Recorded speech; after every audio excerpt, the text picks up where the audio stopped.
aí, galera, beleza? Como é que vocês estão? Meus amigos, como vocês já sabem, a sexta-feira ela nunca decepciona, sempre é de fortes emoções. E ontem tivemos um jornalista da Globo News falando com todas as letras que se a direita, se a oposição tem a maioria na Câmara, ou seja, tem as assinaturas para pautar o requerimento de urgência da anistia, tem que ser pautado. Porque se não pautar, é um ato antidemocrático, vejam só. E ele diz, não importa se eu concordo ou não, é a democracia.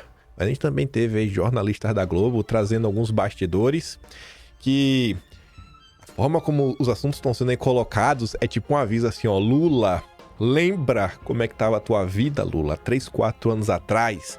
Se tu não quer voltar, Lula, melhor tu acalmar a Glaze e garantir que a anistia não vai voltar. E são as pessoas mais poderosas do Brasil que mandaram esse recado pro Lula. Enfim, tem muita coisa pra gente falar sobre a questão da anistia, várias notas, né? A chamada que a Glaze tomou aí dos ministros mais poderosos deste país, da Corte Suprema. Falar rapidinho da introdução de Bolsonaro, foi internado ontem. Na segunda parte, é um complemento com a primeira, que o Estadão fez um editorial assim, ridículo, do início até o fim, que mostra muito como é que tá o tom do consórcio de todos os seus jornalistas, quase que sem exceção, né? Com exceção de um, a gente vai falar sobre isso. E aí falar um pouco de umas coisas ligadas ao Lula. Tem um escândalo ali, quase bilionário, que a Janja apareceu. Olha só, né? Por isso eu coloquei a foto dela ali. E tem mais algumas coisinhas, mais escândalos conectados a esse, que falam de COP30, Marina Silva, enfim. Vamos, que é para ver se dá tempo de comentar sobre tudo. Começar aqui só com um breve aviso, né? Acho que vocês já devem estar sabendo, mas se você não sabe, ontem Bolsonaro foi internado, me perdoa. Ainda pelas questões ligadas a 2018, nem a facada, Bolsonaro é internado no Rio Grande do Norte. Ex-presidente teria sentido dores em decorrência da facada que levou em 2018. Preferi para aqui o relato do Carlos, porque acho que enquanto filho, deve ter ido assim, né? Com uma forma um pouco mais criteriosa, para tecer um comentário. A princípio, meu pai, desde o início da manhã, vem sentindo fortes dores abdominais. Mesmo assim, iniciou suas atividades e no percurso, não aguentando mais as dores, foi levado ao Hospital de Santa Cruz, no Rio Grande do Norte, onde foi avaliado com reflexos de aderências, consequências permanentes da facada que sofreu, e então foi sedado para exames. Agora, conforme fui informado, está acordado e lúcido, sendo transferido de helicóptero para Natal, no Rio Grande do Norte, para uma unidade hospitalar com mais recursos. Não sou médico e não tenho informações suficientes para falar com responsabilidade sobre o assunto. Estou em contato com pessoas próximas para obter esclarecimentos sobre o quadro do velho. Mais uma vez, peço a todos orações e que torçam para que tudo dê certo. Logo mais, médicos passarão mais detalhes sobre o que está acontecendo. Eu nem tinha colocado aqui no vídeo, mas eu não estou me aguentando, eu vou ter que falar sobre isso, me perdoa. Que é o seguinte, eu te mostro aqui agora. Eu até deixei uma resposta, né? Eu deixei uma resposta até educada. Aqui já dá para ver já. Vê só isso aqui. André Guedes, o cartunista do MBL. O Léo Dias dá notícia, né? Internado às pressas, Bolsonaro tem estado de saúde atualizado em boletim. Aí vem o André Guedes.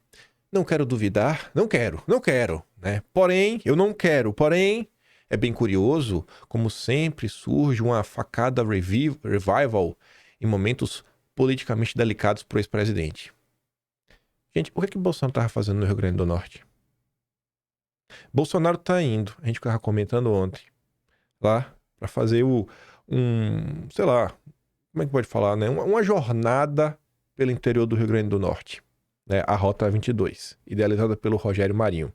Para ir nos locais, falar com a população, criar um canal de diálogo permanente, seja por, sei lá, WhatsApp ou qualquer coisa que seja, com o povo, para a informação chegar. Mostrar um pouco do que o governo Bolsonaro fez e que a população daquelas localidades usam, ou seja, era só ganho político. Uma agenda só com ganhos políticos para Bolsonaro.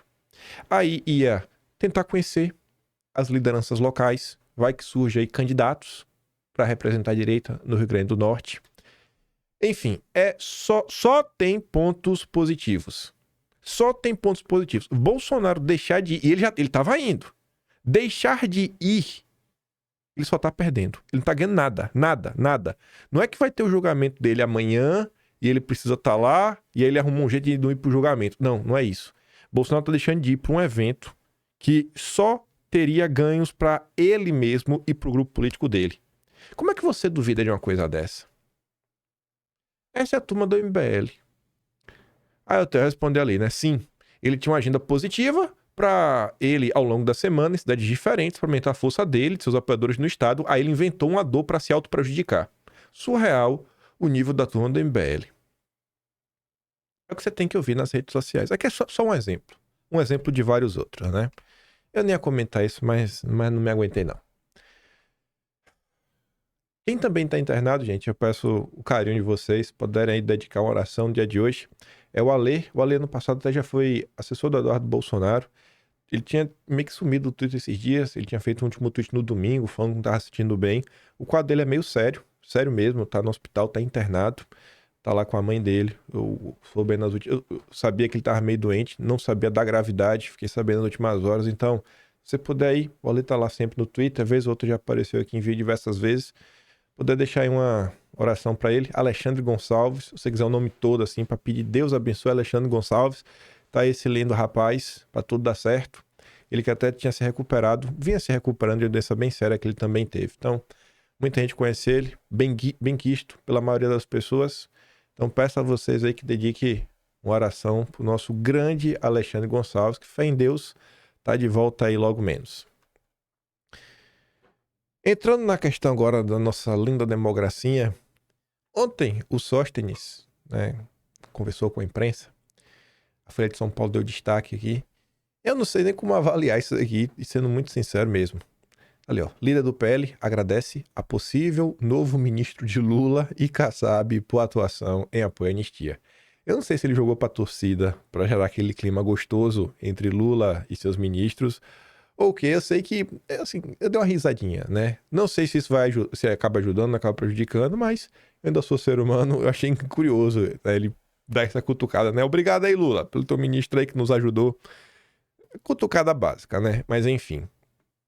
Deputado Sóstenes Cavalcante afirmou nessa sexta que o presidente nacional do PSD, o Kassab, foi o primeiro a ligar para parabenizar a sigla por ter conseguido as 257 assinaturas necessárias para o requerimento de urgência para a votação do projeto de lei de anistia aos presos nos atos golpistas de 8 de janeiro. Assim, ó, me veio na cabeça agora também. Talvez, esse não dos líderes dos partidos e da própria falta de boa vontade aí do Hugo Mota, talvez isso possa até ter ajudado um pouco para dar mais robustez ao pedido. Porque quando o líder assina, fica naquela... O partido está rachado. Pega a União Brasil. A imprensa é a primeira a falar. Tem gente na União Brasil que está no governo, tem gente que é radical. Quando o Sóstenes ele consegue a lista no varejo, ou seja, quem botou o nome ali realmente apoia, foi homem a homem, 257 assinaturas, você não tem margem para isso. Então você realmente está passando um recibo que você tem maioria. Você está falando, eu tenho maioria, tá aqui, ó. Os deputados que assinaram, tá aqui, tá a lista, tá a assinatura deles. Isso é bastante importante, deu uma certa robustez. Tanto que o Demetrio Magnoli comentou sobre isso. Só que o comentário dele vai um pouquinho além do que tá nesse texto da Globo. Acho que vocês vão até entender porque o final do comentário dele, a Globo não quis colocar aqui como resumo. Eu vou dar play, vocês vão escutar.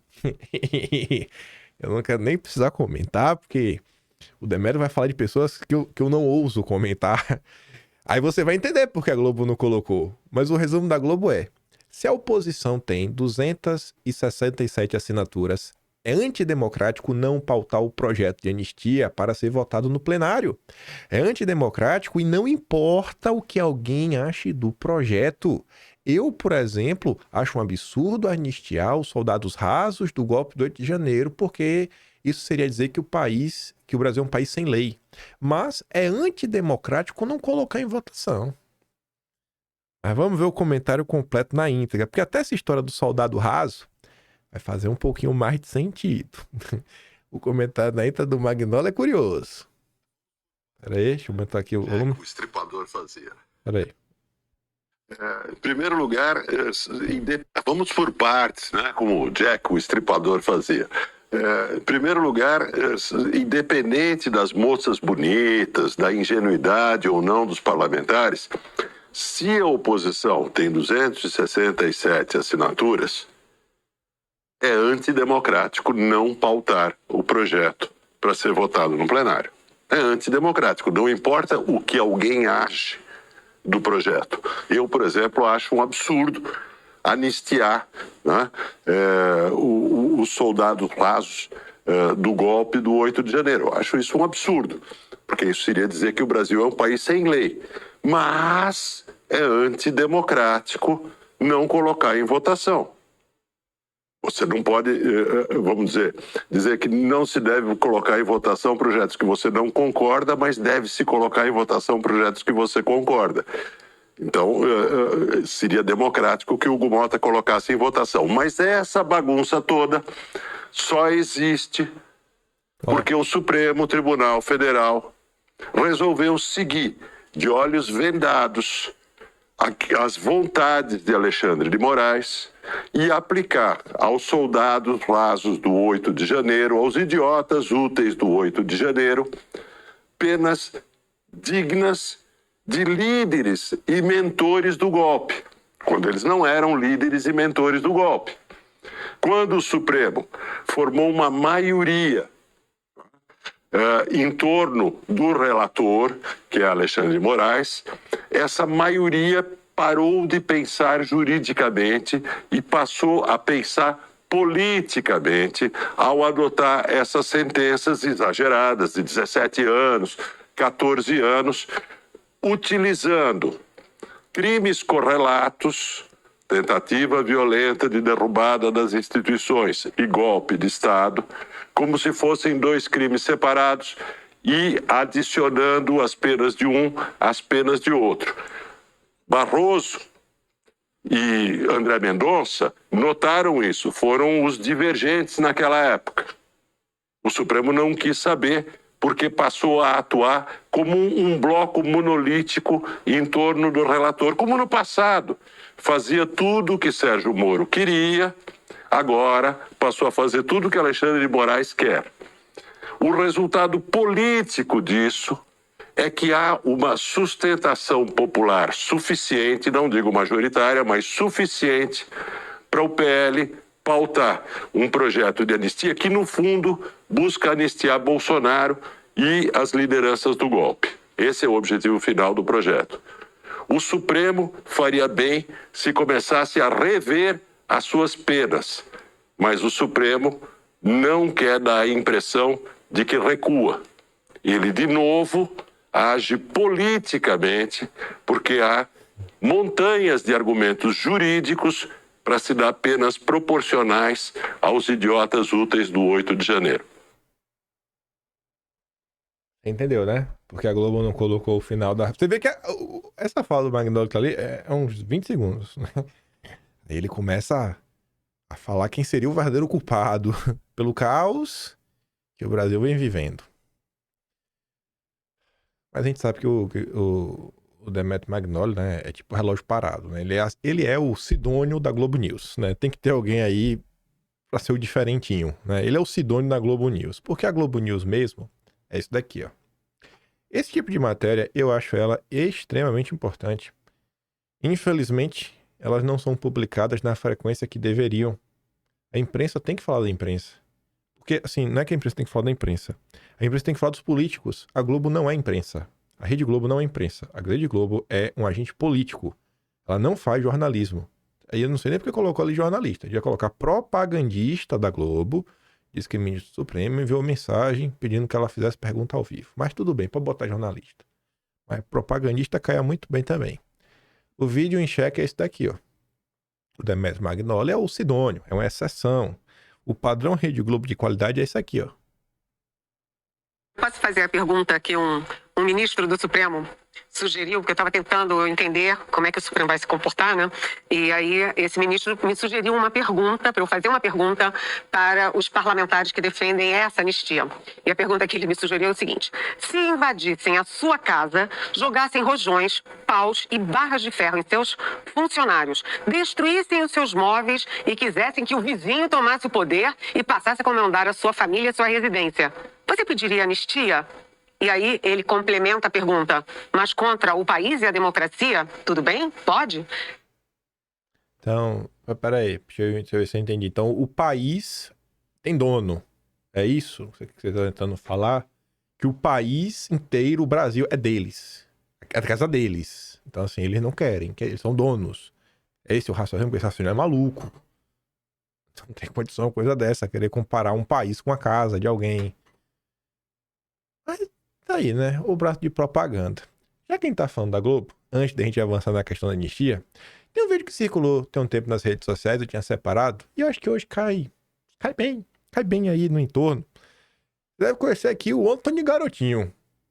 Sujo falando do mal lavado. Eu gosto desse negócio, às vezes, quando o sujo fala do mal lavado, porque aí ele fala mesmo, solta todos os cachorros e ninguém duvida, porque o tom e a forma como o Garotinho canta parece muito real, viu? Mas vamos aqui ouvir o que ele fala sobre a Rede Globo. Eu tinha alguns problemas sérios com a Globo, que não eram herança do Brizola. Logo que eu ganhei, ele me convidou para ir lá na TV Globo, eu fui. E ele falou assim: poxa, você é muito menino, né? Aqui, você vai deixar o Brizola mandar no seu governo? Você vai prejudicar a gente em alguma coisa? Não.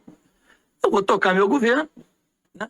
Não sou herdeiro de ódio, guarda essa frase. O ódio que o senhor tem do Brizola foi construído aí das suas lutas contra o trabalhismo, né? Na época que o Getúlio Vargas morreu, o pessoal quebrou o jornal o Globo todo. Agora, esse é um novo tempo, vamos tocar. Vamos tocando. Quando chega um mês de março, me liga o presidente do Detran: governador, estamos com um problema. Todos os carros do Estado, quem paga o seguro é o Detran. E todos estão ligados à mesma seguradora, a Roma, do Roberto Marinho. E não tem licitação, não? Não. Licita, por favor. Eles perderam o contrato. Quando chega em setembro do mesmo ano, me liga o doutor Ézio Cordeiro, que tinha sido reitor da UERJ e era o meu secretário de educação. Governador, problema, hein? Está terminando o contrato do Telecurso segundo grau. E aqui tem um esquema do Viva Rio que a gente repassa sem licitação para o Viva Rio um dinheirão e eles contratam a Fundação Roberto Marinho. Eu disse: quanto é isso? Ele disse: 120 milhões. Falei: então faz o seguinte, faz uma chamada e abre uma licitação. Perderam o contrato pela metade do preço. Aí foi guerra. Então, assim, as pessoas não sabem isso. Os repórteres, até que faziam as matérias, sabiam.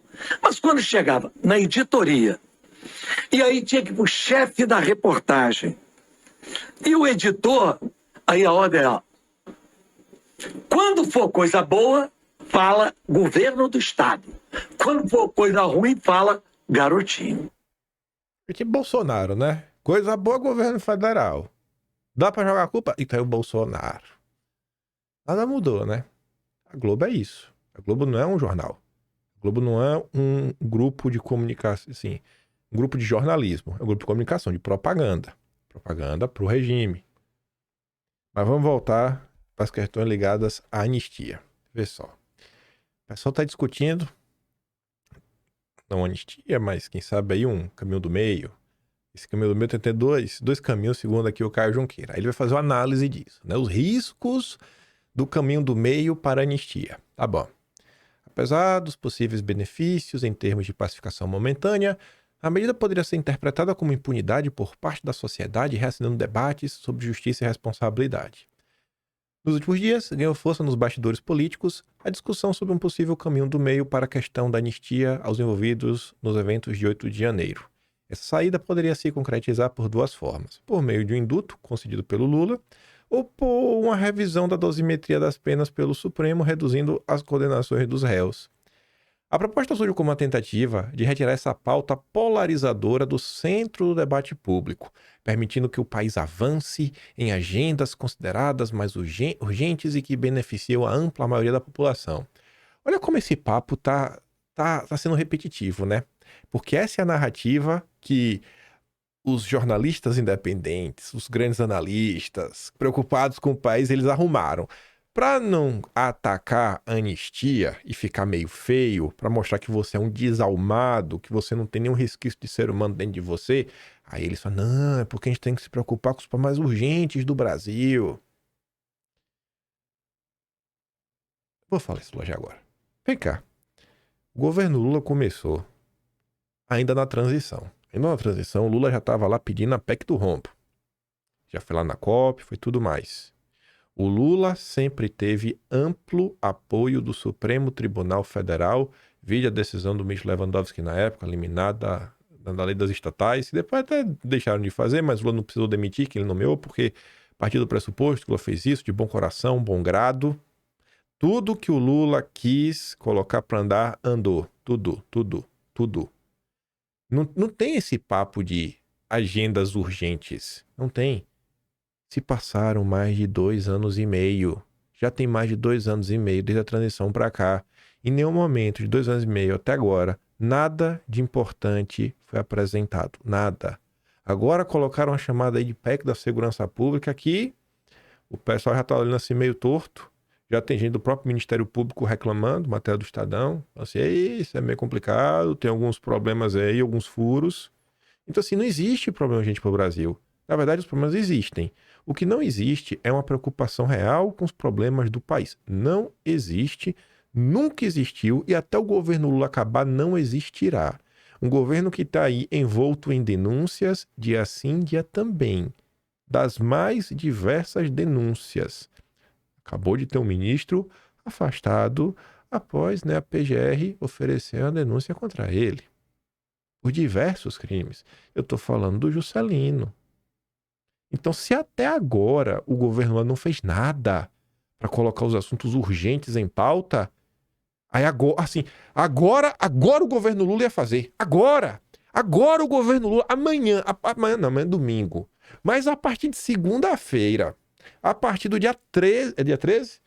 Não, dia 14. A partir do dia 14 de abril, a coisa começa a andar, mas não vai andar mais por causa da anistia. O que papo de maluco? Papo de maluco!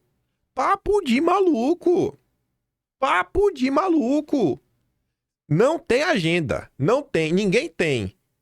Agenda é só boletar. Boletar olhando para si mesmo. Esse caso aí do Antônio Garantia é um retrato perfeito. Você vê que o dono de um veículo de comunicação, às vezes dono de outras coisas, e ele usa o veículo de comunicação dele para cobrar mil uma coisa, mas no final o que ele gosta é de mamar nas tetas do Estado. Quem é o dono da CNN? Quem é o dono da CNN? Ele tá preocupado? Quais são as pautas urgentes do dono da CNN, do Rubens Menin? Ele tá triste com o governo Lula? O grande Rubens Menin da MRV? O João Camargo, que toca a CNN, que fundou o Grupo Esfera, ele tá incomodado com o governo Lula? Quais são as agendas prioritárias dessa gente?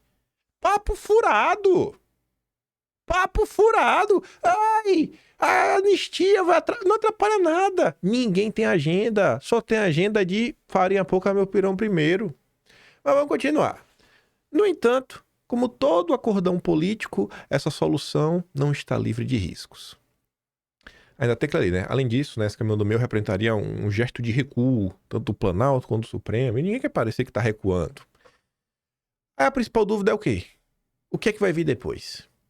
Historicamente, as anistias de 45 para o Estado Novo, 79, durante a abertura política, não garantiram o fim dos radicalismos no país. Pelo contrário, em ambos os casos, setores extremistas seguiram atuando, ainda que marginalizados. Setores extremistas?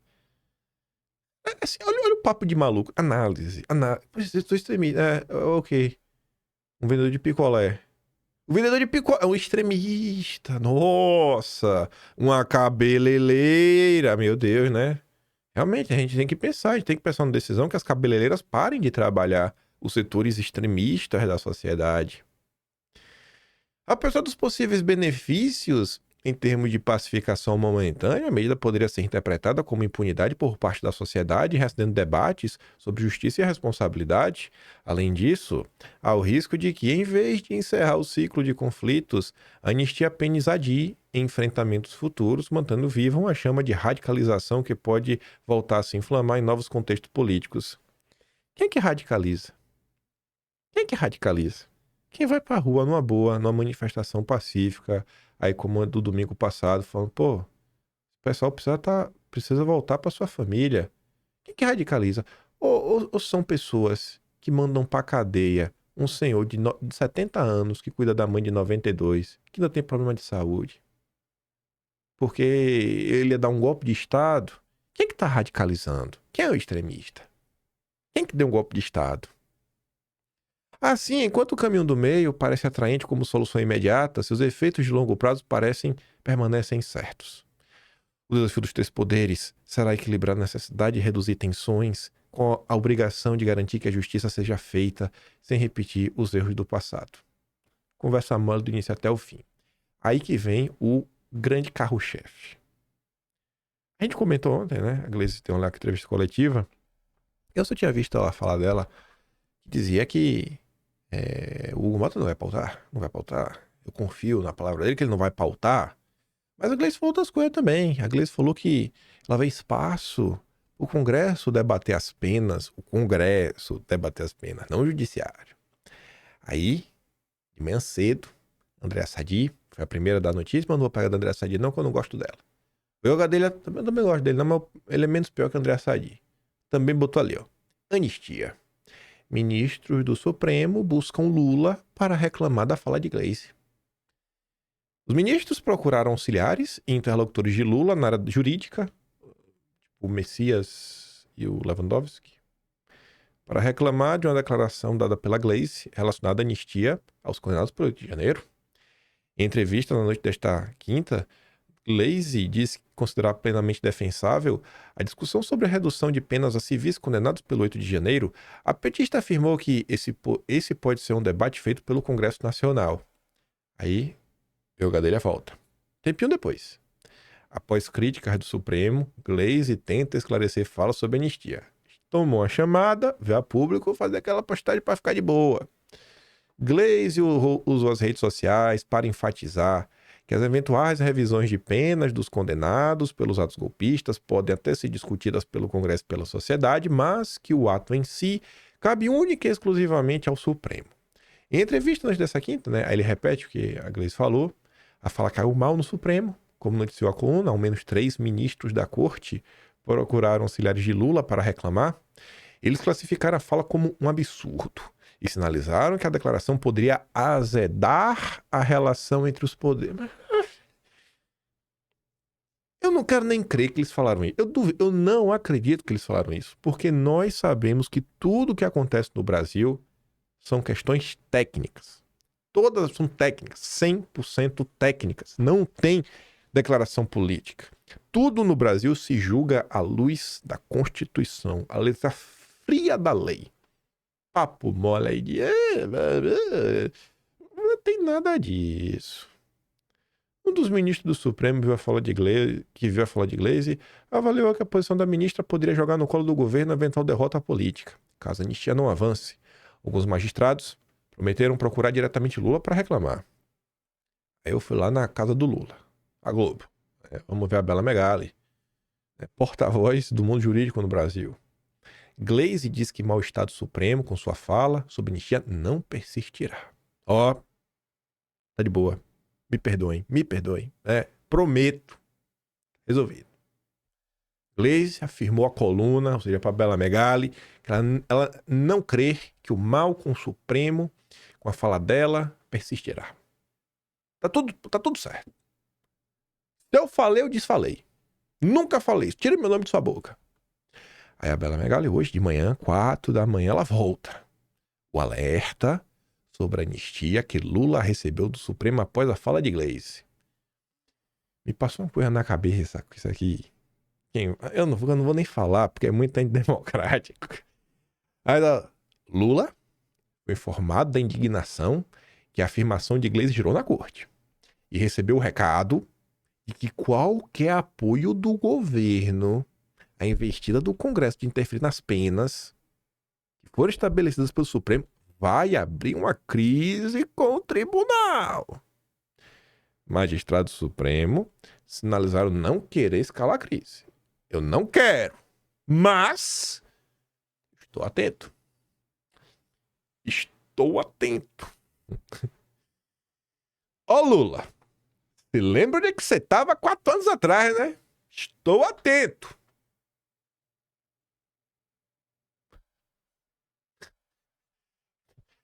Que era a típica notícia. Se Bolsonaro fosse louco, que eu não acho que ele é louco, nossa, vai postar isso aí já chutando o pau da barraca. Tem tanta coisa que você poderia falar aí pro Lula, né? A pessoa real que acontece no Brasil, ó. Estou atento, viu? Ó. Tô de olho em você, viu? Ó, tô de olhos abertos. Não quero uma crise, mas, ó, eu tô de olho, viu, Lula? Esse é o Brasil. Essa é a harmonia entre os... Isso é democracia. Isso é a expressão máxima da democracia brasileira. Acabamos de bater. Vamos bater palma. Tem que bater palma, gente. Isso aqui é lindo. Isso aqui é lindo. Isso aqui é lindo. Foi por isso aqui que Ulisses Guimarães dedicou a sua vida.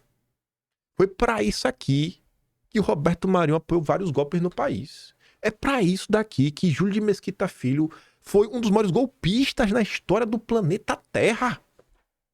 É pra isso daqui que eles perseguiram a família real pra dar o golpe da República.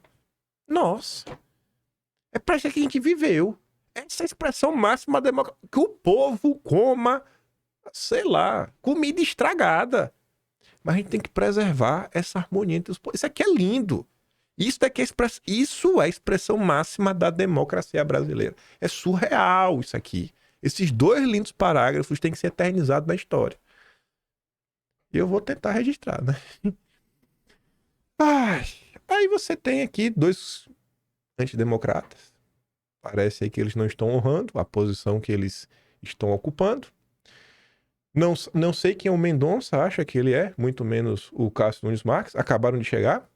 2 neófitos. Vamos dar uma palavra bonita, né? 2 neófitos. Sabe o que é neófito? É o cara que acabou de chegar. Uma palavra difícil para falar. O cara acabou de chegar.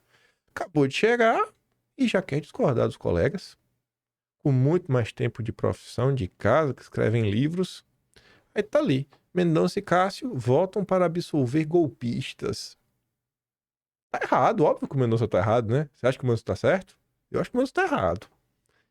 É melhor você achar que o Mendonça tá errado também, viu? Pra não dar ruim pra você. Piadas à parte, né, gente? Deixando a ironia de lado. É aquele caso. O Mendonça não é um nota 10, o Cássio não é um nota 10, mas assim, com uma certa frequência você vê que a decisão deles normalmente diverge da decisão dos outros ministros. Normalmente diverge, né? Normalmente diverge mesmo. Nosso companheiro Ruizão Backpepper, o agente 0022, fez um pequeno texto aqui de uma fala que ele proferiu ontem na sua clássica live no 247. Infelizmente não foi com a Tuxi. O processo do 8 de janeiro vai passar, mas as medidas tomadas pelo Supremo vão ficar. Ruizão comenta: a truculência do Supremo está sendo questionada no país inteiro. Os bolsonaristas fizeram uma propaganda muito boa contra a corte, mostrando o caso da Débora, a mulher do batom. Isso foi muito ruim para o Supremo. Tanto que, hoje, viu Lindenberg dizendo que quer negociar no Congresso uma redução das penas para os condenados pelo 8 de janeiro. Porque isso aí é um navio que está enchendo de água por todos os buracos. Há uma tendência de rejeição por parte da população. Não é popular você pegar o dono de uma pizzaria e dar 17 anos de cadeia para ele. Não é verossímil dizer que uma cabeleireira estava dando um golpe de Estado. Eu sou contra esse processo. Eu sou contra condenar pessoas por uma ação armada que ninguém estava armado. Sou contra condenar pessoas coletivamente. Isso é uma afronta aos direitos democráticos. Esse processo monstruoso do Supremo está na crise total. Me parece, inclusive, que a possibilidade de anistia ser aprovada no Congresso é muito grande. o que significaria uma derrota de toda essa operação política. E a esquerda se comprometeu profundamente com essa operação do Supremo e agora vai ficar com o bico na mão. O Supremo ficará desprestigiado, mas a esquerda tem um nome a zelar, tem a obrigação de ser um partido popular. E no Brasil, o Supremo praticamente acabou com a Constituição. Passaram por cima de tanta lei, fizeram tanta coisa digna de ditadura. Na hora que essa campanha toda passar, todo mundo vai querer tirar o corpo fora, dizer que não apoiou, etc. O processo do 8 de janeiro vai passar, mas as medidas que a corte tomou, até mesmo antes do processo, vão ficar. E significam a demolição dos direitos do Brasil. A gente está discutindo muito sobre anistia, as medidas do antes, né? A coisa vai passar, mas a história vai ficar aí. Duas coisinhas bem rápidas. Primeiro, notícia agora, do dia 9, notícia de ontem. Ministro rejeita pedido e não autoriza saídas de Daniel Silveira da prisão para estudo e trabalho. Ministro autoriza prisão domiciliar para Chiquinho Brazão.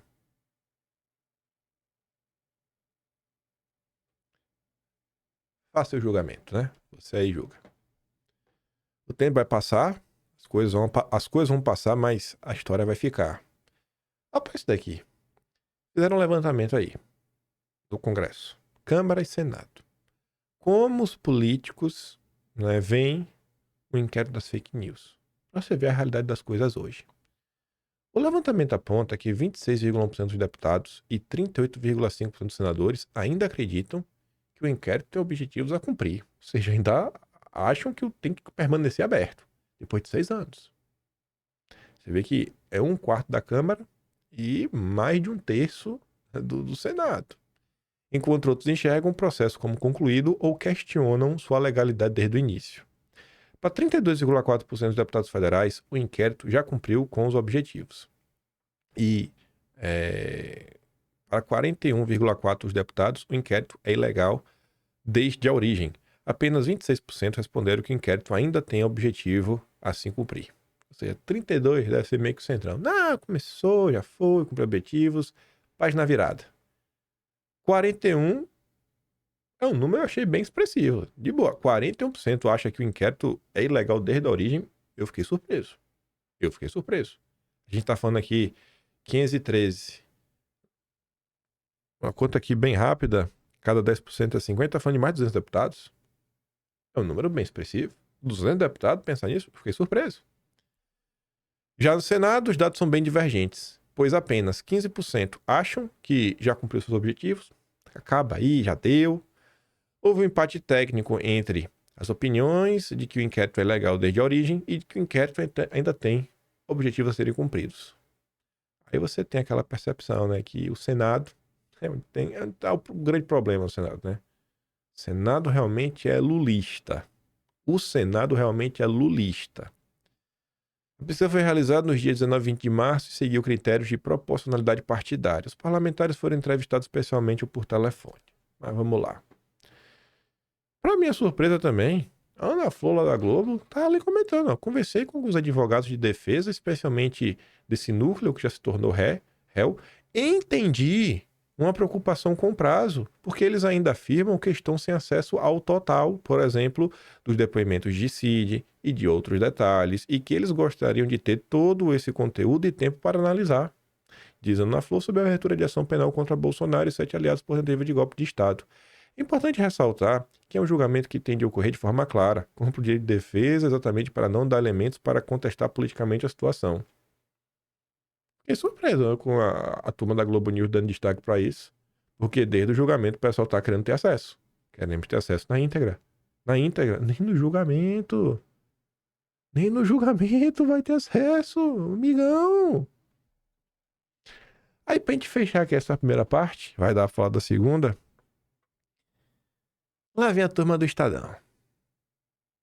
O golpismo de Júlio de Mesquita Filho tá no DNA até hoje do jornal e nunca vai deixar. Só tem um caminho pro Estadão que realmente é fechar, viu? Não dá. Tá? Vende aí o Estadão, sabe? Até benza o prédio aí, bota o prédio abaixo, que não tem condição de correr dessa. Vai ser desalmado assim longe. Bolsonaro atrapalha o Brasil. É a mesma ladainha do Caio Junqueira e de diversos jornalistas, deputados que têm a pauta prioritária. Foi até o argumento que o próprio Hugo Mota utilizou, né? Não, temos que dar aqui vazão às agendas que são mais prioritárias e urgentes para o Brasil. É a mesma ladainha. É uma caixa de ressonância que é para ver se cola. Bolsonaro, aquele que é, segundo seus bajuladores, o grande líder da direita, timoneiro do PL, o maior partido da Câmara, não tem nada a dizer sobre a profunda crise mundial deflagrada pelo Trump. Nada. O único assunto é a tal da anistia para os golpistas e por extensão para si mesmo. Já começou. Esse de manhã eu tava até vendo, né? Tem uns caras aí na internet que só falam de investimento. Todo mundo só consegue olhar essa questão que está nos Estados Unidos sob a ótica do meu dinheiro. Meu dinheiro, minhas ações. Meu dinheiro, minhas ações, o meu amado mercado. Mas tudo bem. Segundo o Estadão, o Trump é isso, tá tudo errado mesmo. Admita-se que talvez seja melhor mesmo que Bolsonaro não dê palpite sobre o que está acontecendo. Se ele não fala, tá ruim. Se ele fala, tá ruim também, né? Então é bom que ele não fale nada. Aí dá lá um monte de ladainha, um monte de chororô, que Bolsonaro não tem nenhum expertise, não sabe de nada, só abre a boca pra falar besteira. Mas o ex-presidente poderia, neste momento de graves incertezas, ao menos mostrar algum interesse pelo destino do país que ele diz estar acima de tudo. No entanto, como sabemos todos que acompanhamos sua trajetória política desde os tempos em que era sindicalista militar, o Brasil nunca foi sua prioridade. Nunca, nunca, nunca. O Brasil deveria ser prioridade em todos os demais... De todos os demais, o tema da anistia não deveria nem sequer ser discutido por gente séria. Frente não só às turbulências globais do momento, mas problemas brasileiros incontornáveis que afligem de fato a população. Agora, inflação é um problema que começou agora. Começou agora o problema da inflação. Violência, começou agora o problema da violência. Saúde pública, o problema começou agora. Desafios da educação começou agora. Começou agora. O que é que está impedindo vocês, iluminados, a solucionarem isso? É a anistia. É a anistia. Vai. Essa é a pergunta a fazer quem lê um texto desse, porque o povo é bocó. O povo vai lendo, não raciocina. O cara lê essa história, quando terminar de ler, tu fala assim, agora vem cá, mano, me explica aí como é que a anistia atrapalha. Me explica aí como é que a anistia impede o governo Lula de apresentar projetos em relação a isso. Como é que a anistia impede que políticos apresentem projetos lá e comecem a discutir nas comissões? Porque as comissões, elas não param, né? Tu podia me explicar, por favor? Explica aí pra mim, por favor. Conta aí. Porque o orçamento acabou de ser aprovado, né? Você vê, o Brasil é tão importante, que acho que ano passado não estava discutindo assim a questão da anistia como está agora, né? E o orçamento não foi aprovado ano passado. Foi por quê? Se não tinha anistia no ano passado, por que o orçamento não foi aprovado no passado? A gente começou o ano sem o orçamento aprovado. Estamos aprovando no 4º mês do ano. Explica aí como é que isso acontece. Qual foi o problema do ano passado que o monte de coisa não foi votada? Porque não tinha anistia. É assim... Não dá. Simplesmente não dá. Tem que xingar. A única forma de você escrever isso aqui é xingando. Mas eu não vou xingar. Infelizmente, num congresso que se mobiliza de verdade quase sempre apenas para assegurar verbas e cargos, Bolsonaro está em seu meio. Pronto. Parece intuir que a liderança que exerce sob sua numerosa base popular basta para submeter os políticos pusilânimes a seus caprichos pessoais. E é por isso que o ex-presidente dobrou a aposta, lançando o repto. Eu não sei nem o que é repto. As instituições reafirmando-se como candidato à presidência apesar de sua inelegibilidade e convocando os potenciais herdeiros políticos a se tornarem cúmplices de seus ataques à democracia. Mas, irmão, democracia é isso. Ele é candidato, ele quer ser. Pronto, se aceita. Se aceita. Do mesmo jeito que você tá bostejando aí, ele bosteja lá do lado dele. Se estiver bostejando, pronto, tá do lado de bostas. Tem condição de levar isso aqui a sério? Bolsonaro está todo vapor, além de mobilizar parlamentares da oposição e fazer atos públicos e declarações quase diárias sobre o tema. Isso se chama fazer política? Prazer? Não, isso aqui chama política. É porque Bolsonaro não é um golpista, igual o Júlio de Mesquita Filho, que fazia reuniões na própria casa por 2 anos, escolhendo até ministro, queria assumir o poder após o golpe de 31 de março de 64. Esse jornal não deveria estar aberto, porque são golpistas. Não tem como! Mas não, errado é Bolsonaro. Reuniu-se fora da agenda com o Hugo Mota. Isso chama fazer política? Uau!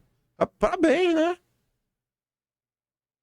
Embora esteja resistindo, o presidente da Câmara iniciou conversas com integrantes do Supremo, pregando a solução negociada entre os poderes para tentar pacificar o país.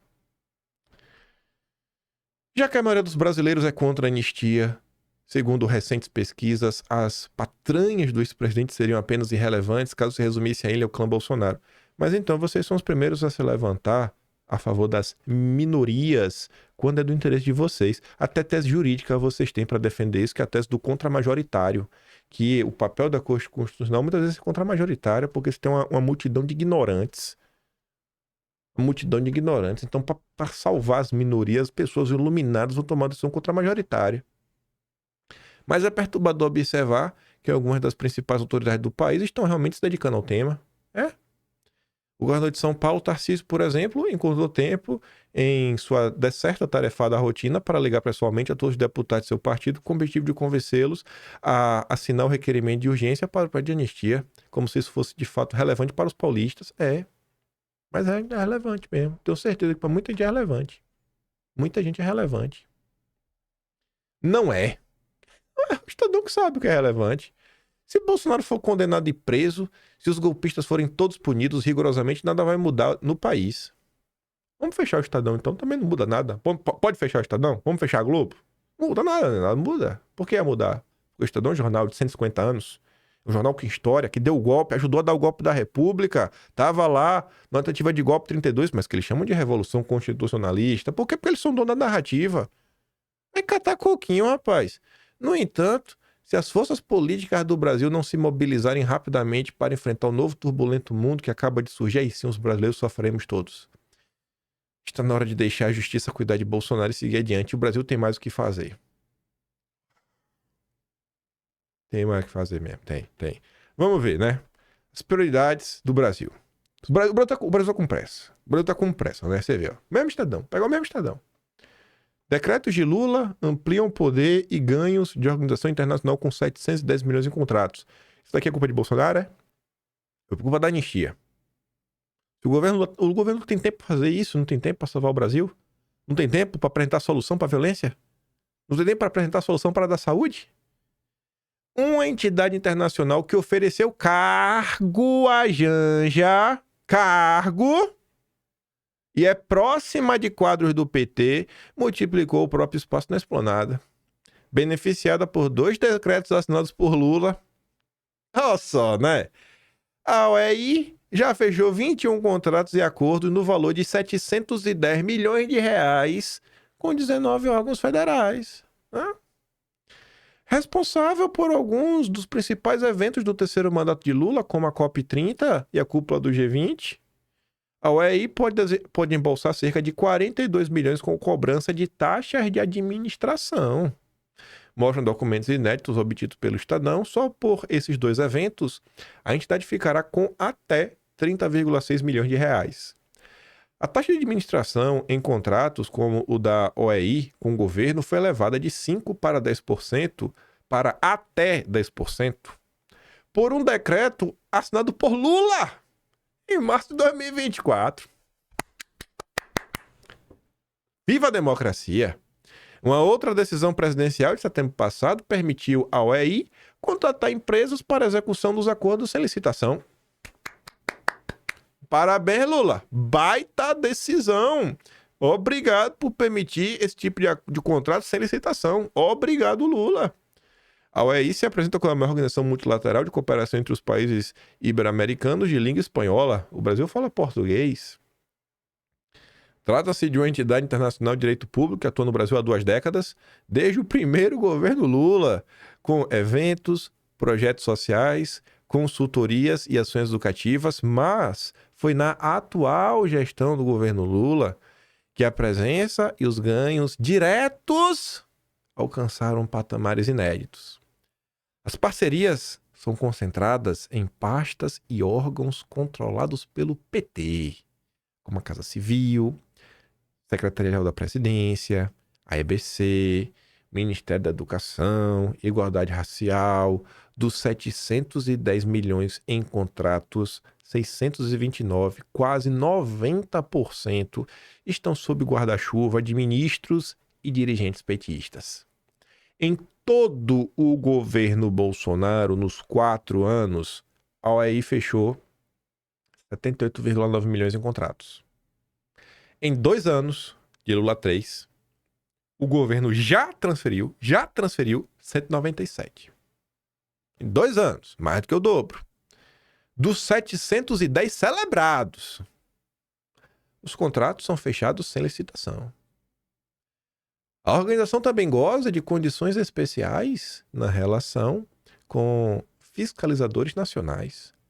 O acordo que o Brasil estabeleceu, relação formal com a OEI, em vigor desde agosto de 2003, primeiro ano do governo Lula, firmado no primeiro ano do governo Lula, determina que a sede da entidade no país, situada em Brasília, só pode ser alvo de autoridades mediante autorização de sua direção. Nem o Supremo manda lá, é? A sede da entidade está submetida a regras parecidas com as aplicadas às embaixadas de países estrangeiros. A OEI entrou em evidência por conta do seu maior contrato com o governo federal, firmado com a Secretaria Extraordinária da COP30, subordinada à Casa Civil. A pasta repassará 478 milhões para o órgão preparar a COP. O ministro Bruno Dantas, do TCU, indeferiu na última terça, dia 1º, um período da oposição para suspender o contrato. Não vai suspender, não. Tá bem pago aí, quase 178 milhões. Tá bem pago. Do montante previsto para a COP, 5% serão recebidos a título de taxa de administração, o equivalente a 22,7 milhões, que irão diretamente ao caixa da entidade. Em uma nota técnica, adoro a nota técnica, da Casa Civil, o governo afirma textualmente que a celebração do acordo com essa taxa não visa vantajosidade financeira, mas provimento de insumos técnicos que permitam aportar conhecimento necessário ao desenvolvimento de capacidades. Eu adoro essas decisões técnicas. Em todos os demais processos que a reportagem teve acesso, a fatia cobrada pelo organismo internacional foi maior, 8%. No início de 2023, poucas semanas após o início do terceiro mandato de Lula, o governo Lula articulou a nomeação de Janja para um cargo na OEI.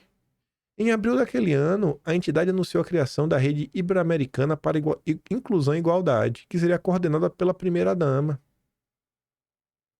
A Janja participou da cerimônia na sede da organização em Madrid e posou para foto ao lado do secretário-geral da entidade, Mariano Jaboneiro, mas nunca desempenhou efetivamente qualquer papel no cargo devido a um recuo do governo. A relação de Janja com a OEI, no entanto, manteve-se estável. Durante eventos organizados pela entidade paralelamente à reunião da cúpula do G20, que ficaram conhecidos como Janjapalooza, ela apresentou painéis e seminários. Lembra que ela fez aquela linda fala, inclusive, contra Elon Musk? Olha a OEI no Janjapalooza. E você vê, né? A baita entidade. Ela atua em 23 países, principalmente das Américas, na Argentina e na Colômbia. A entidade envolveu-se em crises políticas recentes, com suspeitas de mau uso de recursos públicos e desdobramentos na justiça. O governo do Milei enfrenta desde o ano passado denúncias de que um acordo com a Organização para a Distribuição de Alimentos não teria sido cumprido. A polêmica escalou com contratos de consultoria com a OEI que serviam como cabide de emprego discreto por render salários aliados que não apareceu na lista dos oficiais de servidores. Depois também falo da Colômbia. Mas e aí? O governo Lula está ocupado com os assuntos, né, que eu fico assim me perguntando. A culpa do país não andar é da anistia? É da anistia? Apresenta aí, cara. Vamos trabalhar. Que tal os deputados começarem a trabalhar 4 dias por semana? Já pensou? Até parece que tudo para porque está se discutindo anistia, né? É o assunto demorado para se discutir, né? O assunto demorado. Até porque também se colocar em votação vai ser muito demorado, né? Nossa senhora! A gente vai passar o ano todo discutindo anistia, né? Assim, de qualquer lado que você olha, você vê que esse argumento não faz sentido. Uma vez, assim, você coloca em plenário do dia, votou. Vai pro Senado, coleta as assinaturas, requerimento de urgência, bota em votação, babufo, já foi. Acabou. Manda pro Lula. O Lula pode assinar e pronto, tá resolvido. Aí, se o Lula vetar, tem que derrubar o veto. Aí, beleza, volta, Câmara, Senado, pá. Se a esquerda não judicializar, acabou de novo. Semana que vem tava tudo resolvido. Pronto. Não tem mais nenhuma perda pro país. Aí você vê aqui, ó. Os problemas urgentíssimos. The Economist critica Belém e diz que COP30 será um caos no Brasil. Por que será, né? Eles estão reclamando da falta de infraestrutura. Falta de esgoto, mau cheiro.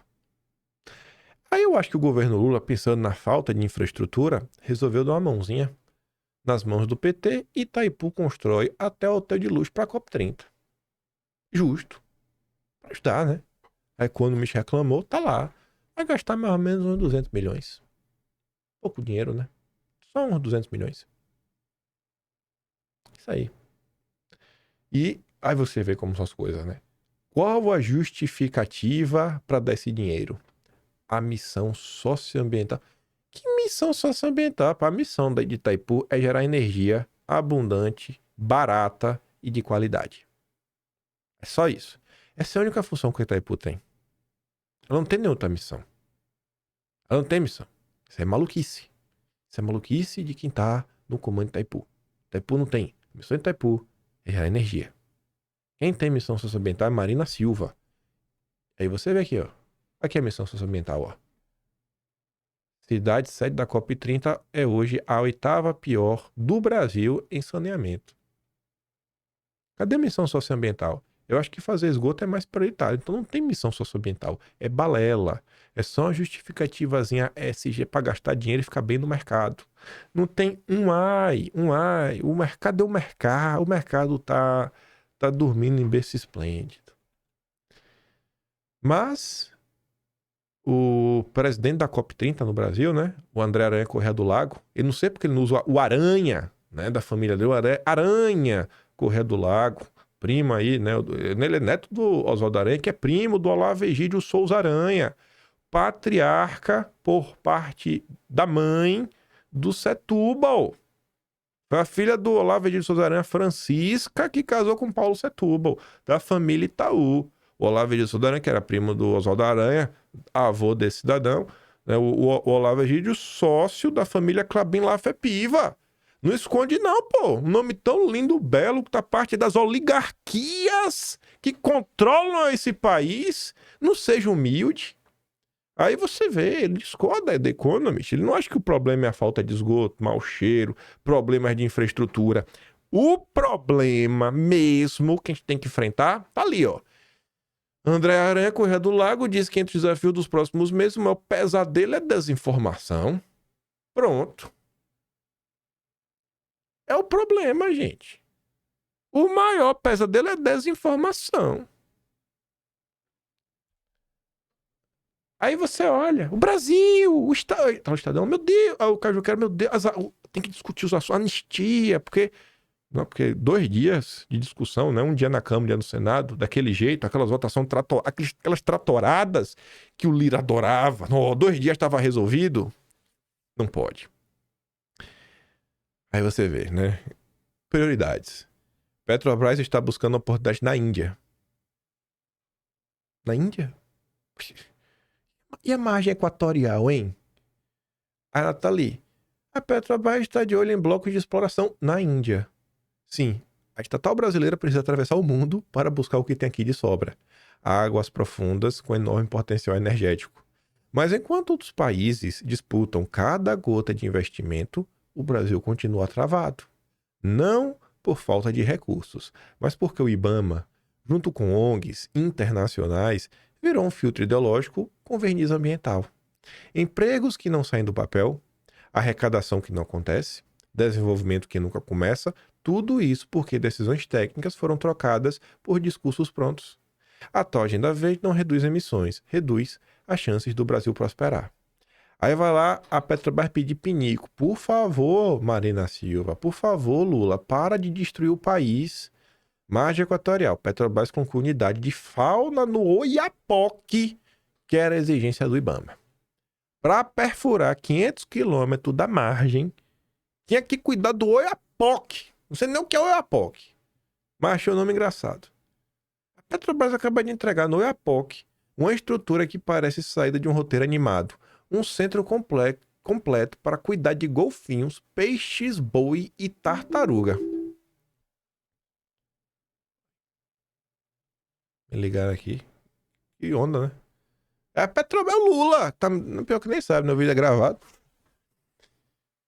Tudo exigido pelo IBAMA antes que a estatal possa perfurar um poço a mais de 500 km da costa no meio do oceano. Mesmo com a obra pronta, nada anda. Falta inspeção que depende de uma nova rodada de ritos e aprovações. Aqui está o ponto. Não se trata de precaução ambiental. Trata-se de um jogo geopolítico travestido de zelo ecológico. As engrenagens da burocracia giram como se tivessem vida própria, criando obstáculos onde deveria haver planejamento e decisão. No fundo, o que se vê é geopolítica disfarçada de prudência técnica. O Brasil, sufocado por exigências irracionais, esbarra em barreiras enquanto tenta acessar sua própria energia. Do lado de fora, o som dos verdes e seus sócios internacionais observam em silêncio, nada mais útil para eles do que um país paralisado, rico, mas interditado. Aí você vê, essa notícia foi do dia 5. Aí, 3 dias depois, Petrobras segue pressionando. Olha o Caio Junqueira de novo, ó. IBAMA não prevê vistoria. Sabe por que o IBAMA não vai fazer vistoria?